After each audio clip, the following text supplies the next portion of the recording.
मंच विराजित पूज्य बाबा के युगल चरणों में कोटि नमन। समवेत समादरणीय सज्जन वृंद, आदरणीय माताओं तथा भक्तिमती बहनों, आप सबों के चरणों में प्रणाम। श्री सद्गुरु महाराज की जय।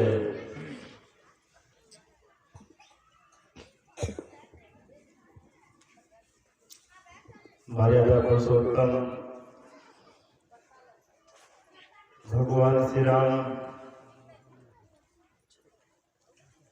पिताश्री की आज्ञा पालन करने हेतु जंगल जाने की तैयारी में हैं, क्योंकि सब लोग जानते हैं भैया दशरथ जब श्रृंगार कक्ष में जाते हैं, आईने के सहारे देखते हैं कान के बगल का एक बाल पक गया है। पके हुए बालों को देख करके उनके मन में विरक्ति जग गई। मन में बात आई, अब मैं बूढ़ा हो गया हूं। आजकल देखा जाता है दाढ़ी मूंछ पक जाती है, शरीर झुर्री हो जाता है, पोता पोती नाती नतनी बाबा बाबा कहने लग जाते हैं। फिर भी घरवार परिवार से आसक्ति नहीं छूटती, मोह नहीं छूटता। लेकिन दशरथ को वैराग्य हो गया। मन में बात आई, क्यों ना राम को राजा बना करके जंगल तप करने चला जाऊं। वशिष्ठ मुनि के पास पहुंचते हैं, चरणों में प्रणाम करते हैं, मन की बातों को रखते हैं। वशिष्ठ मुनि का कहना हुआ, कल का मुहूर्त बहुत अच्छा है। दशरथ घोषणा कर देते हैं, कल ही रात टीका हो जाए श्री राम का। घोषणा की गई, प्रजागण को बहुत अच्छा लगा। सकल का ही कब हो यही काली। सभी प्रजागण आपस में बोल रहे थे कब कल होगा, श्री राम राजा बनाए जाएंगे। लेकिन विघ्न मनावई देव कुचाली। देवता लोगों को यह बात पसंद नहीं आई। देवता लोगों के मन में बात आई, श्री राम अगर राजा बन जाते हैं, राज्य के कामकाज में लग जाएंगे, जिस हेतु से उसका आना हुआ है। क्योंकि जंगल में मुनि महात्मा तब जब ध्यान करते हैं, रावण को विघ्न पहुंचाते हैं। उनकी मृत्यु कैसे होगी, राक्षस का दमन कैसे होगा। श्री राम तो कुछ विशेष काम से अवतार धारण किए हैं, इसलिए देवताओं की प्रेरणा से और मंत्रा के गई की मंत्रणा के कारण भगवान श्री राम कानन गमन करते हैं। अब विदा होएंगे, जंगल के लिए प्रस्थान करेंगे। इनकी जानकारी भगवती सीता जी को मिलती है। भगवती सीता जी समाचार ते समय सुने, श्रिय उठे अकुलाई, जाए सासु पर कमल जुग, बंदी बैठी सिर नाई। माता कौशल्या जी के पास जाती है, चरणों में प्रणाम करती है और बगल में बैठ करके बुखलाने लग जाती है। जिन्हें आशीष सासु मृदुवाणी, अति सुकुमारी देखी अकुलानी। कौशल्या सासु अपने पुत्र वधू को आशीर्वाद तो देती हैं, सीता जी की मनोस्थिति को देख करके दुखितावस्था में देख करके बुखलाने लग जाती है। भगवती सीता जी मन ही मन यही सोच रही थी कि तुम प्राण की केवल प्राणा, विधि कर्तव्य को जाए न जाना। अर्थात स्वामी जी जो जंगल जा रहे हैं, उनके साथ में केवल मेरी जीवात्मा ही जाएगी, शरीर भी जाएगा। विधि की क्या लेखनी है सो जाना नहीं जाता है। अर्थात अगर प्रभु मुझे अपने साथ में नहीं ले गए तब तो हमारी जीवात्मा उसके साथ में चली ही जाएगी। केवल जीवात्मा ही जाएगी, शरीर भी जाएगा। विधि की क्या लेखनी है सो जाना नहीं जाता। फिर श्री सीता जी भगवान श्री राम के समीप जाती हैं और कहती हैं, पता चला कि आप जंगल जा रहे हैं, मैं भी आपके साथ जंगल चलूंगी। भगवान श्री राम कहते हैं, तुम सुकुमारी हो, राजकुमारी हो, जनक दुलारी हो, जंगल के दुखों को तुम सहन नहीं कर पाओगी, इसलिए अयोध्या में ही रहो। अगर मन नहीं लगे जनकपुर चले जाना, वहां मन नहीं लगे अयोध्या चले जाना। इस प्रकार 14 वर्ष बीत जाएगा, मैं फिर वापस चला आऊंगा।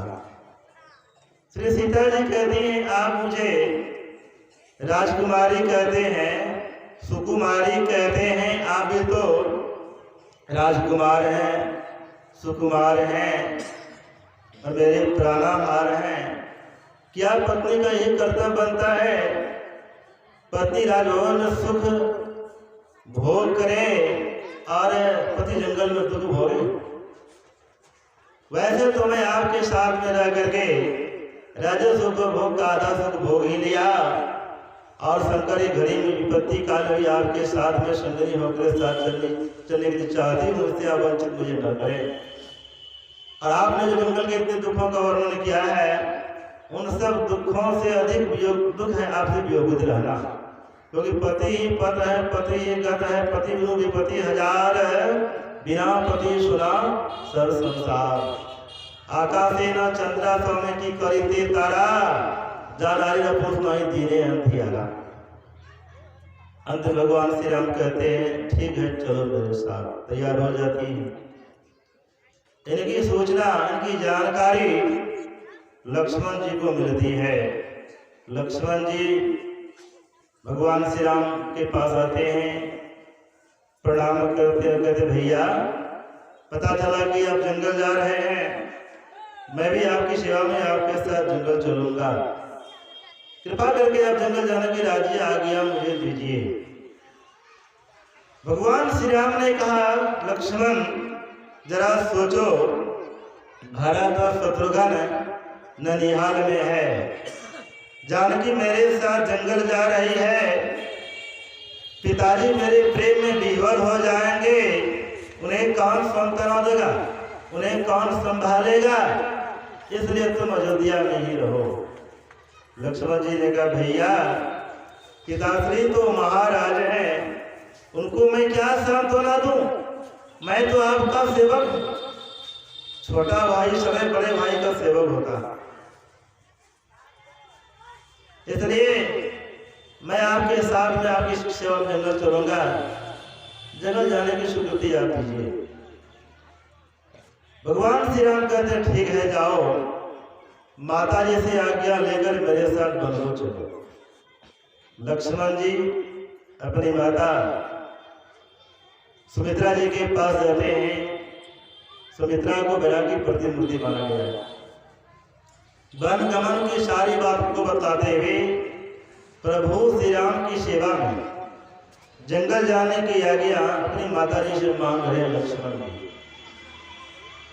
माता सुमित्रा जी कहती हैं, अगर श्री राम जंगल जा रहे हैं, तुम्हारा यहाँ कोई काम नहीं है, तुम मुझे पूछने क्यों आया, मुझे आदेश लेने क्यों आया, तुमको तो वहीं से चला जाना चाहिए, क्योंकि जहाँ पर सूर्योदय होता है वही दिवस होता है, दिन होता है, जहाँ पे श्री राम रहेंगे वही तुम्हारे लिए अवध पूरी हो जाएगी। फिर लक्ष्मण जी को सुमित्रा देवी बहुत ज्ञान भरी बातें सुनाती हैं, शिक्षाप्रद बातें, जो कि अभी हम लोग सुन रहे थे। पुत्रवती जुवती जग सोई, रघुपति भगतु जासु सुता हुई। पुत्रवती स्त्री वही है, बेटा वाली माँ वही है जिनका पुत्र श्री राम के भक्त हो। जो भक्ति नहीं करते हैं, काम क्रोध लोभ मोह विकार में पड़े रहते हैं, ऐसे पुत्र के लिए गोस्वामी जी उनकी भत्सर्जना किए हैं। और क्या लेके हैं? ना तरो बांझ बल बाद भी आनी, राम विमुख सुता ते हित जानी। और सुमित्रा देवी कहती है, लक्ष्मण मैं तो इस जन्म की तुम्हारी माँ हूँ, श्री राम तुम्हारे पूर्वजों के माता पिता थे, इस जन्म के माता पिता हैं और भविष्य जन्मों के माता पिता होंगे। जो पुत्र अपनी माता जी पिताश्री की आज्ञा का पालन करते हैं, आदेश उपदेश में रहते हैं, उन्हें कभी कष्ट नहीं होता, उनकी अपीति नहीं होती। रिश्ता है भाई का। और कह रहे हैं तुम्हारे माता पिता थे, हैं और रहेंगे। इसका क्या अर्थ हो गया? क्योंकि सुमित्रा देवी प्रवीण साधिका थी, ध्यान करती थी, भगवान श्री राम के सहज स्वरूप को जानती थी कि श्री राम केवल हमारे पुत्र ही नहीं हैं, पारब्रह्म परमात्मा स्वरूप हैं। जो परमात्मा होते हैं माता पिता दोनों होते हैं। एक होता है पिता, एक परम पिता। जीवो परम पिता ने चिन्हो, परम पिता का मतलब एक होता है पापा, एक बड़ा पापा। परम पिता मतलब परमात्मा।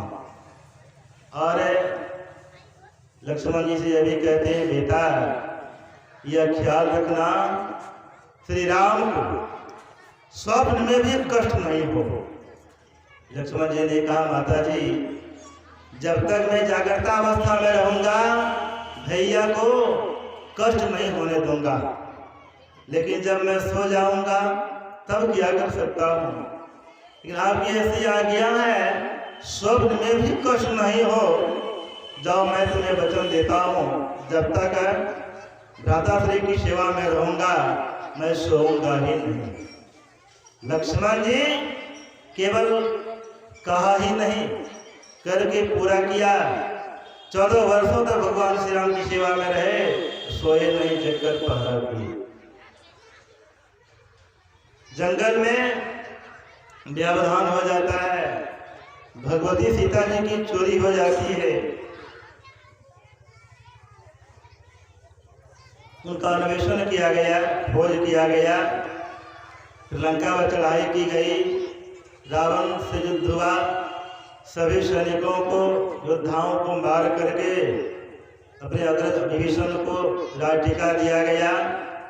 फिर पुष्पक विमान पर बैठ करके सबके सब अयोध्यापुरी पधारते हैं।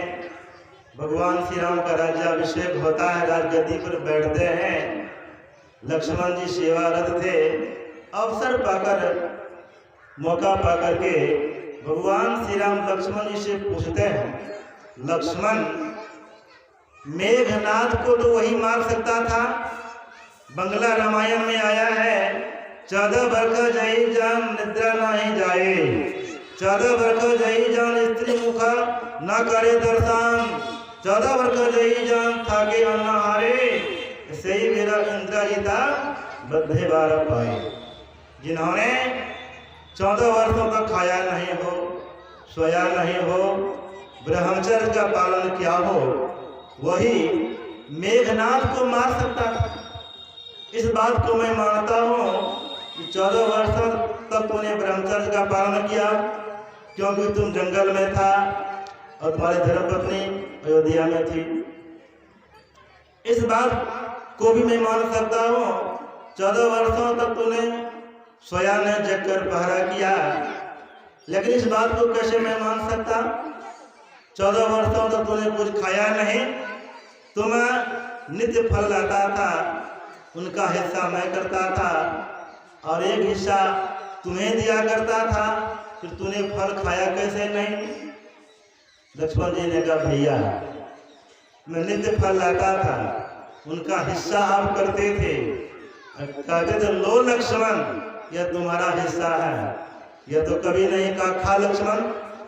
इसलिए मैं आपकी आज्ञा के अनुसार लिया तो अवश्य है, लेकिन खाया नहीं। भगवान श्री राम ने कहा खाया नहीं तो फिर फलों को तूने क्या किया? लक्ष्मण जी ने कहा भैया आप जो फल जहाँ जहाँ दिए हैं उस फलों को मैं वहीं उसी जगह मिट्टी में गाड़ दिया हूँ। वह फल अभी भी मौजूद है, आप उन्हें मंगा कर देख सकते हैं। भगवान श्री राम तो सब कुछ जानते ही थे, वे सर्वज्ञ थे, लेकिन अपनी प्रजागणों को इनका विश्वास दिलाने के लिए फल को मंगवा करके उनकी गणना करवाई जाती है। गिनते गिनते 7 दिनों का फल घट गया। भगवान श्री राम ने कहा लक्ष्मण ये 7 दिनों का फल तूने क्या किया? लक्ष्मण जी ने कहा भैया यह 7 दिन मेरे लिए कौन कहे, आप लोगों ने भी भोजन नहीं किया। जिस दिन हम लोग अयोध्या से जंगल रवाना हुए थे, विदा हुए थे, रास्ता चलते रहे, किसी ने भोजन नहीं किया। जिस दिन पिताश्री की मृत्यु का समाचार मिला था, जिस दिन दंडक वन में उस राजपति रावण के द्वारा माता जी का हरण हुआ था, जिस दिन रावण ने मायामुड़ धनुष का प्रदर्शन किया था, जिस दिन रावण ने मायावी सीता का वध किया था, जिस दिन मुझे शक्तिबान लगा था, जब सेवक ही मृत्यु से यहाँ पड़ा हुआ था, भोजन लाता कौन? और जिस दिन रावण का निधन हुआ था, हम लोग खुशियां मनाते रह गए, किसी ने भोजन नहीं किया। कहने का मतलब है लक्ष्मण जी केवल कहा ही नहीं करके पूरा किया। लक्ष्मण जी को उस तरह की शिक्षा मिली थी, उस तरह का ज्ञान मिला था। उसी प्रकार हम माता पिता अपने बच्चों को जैसे चाहें वैसा बना सकते हैं। हम खुद माता पिता की सेवा करेंगे, समाज की सेवा करेंगे, बच्चे पर उनका असर पड़ेगा। बच्चे सदैव बड़ों का अनुकरण करते हैं। अगर आप पतहू से सेवा चाहते हैं, पहले पतहू बन के सास की सेवा कीजिए। इस तरह सत्संग में सब तरह का ज्ञान दिया जाता है। सप्ताह ज्ञानाभ्यास का कार्यक्रम है, सब दिन आते रहेंगे, नया नया विषय का पाठ होगा और नए नए प्रवचन को सुनेंगे, समझेंगे तो बिल्कुल चलेंगे, बड़ा लाभ होगा। श्री सद्गुरु महाराज की जय।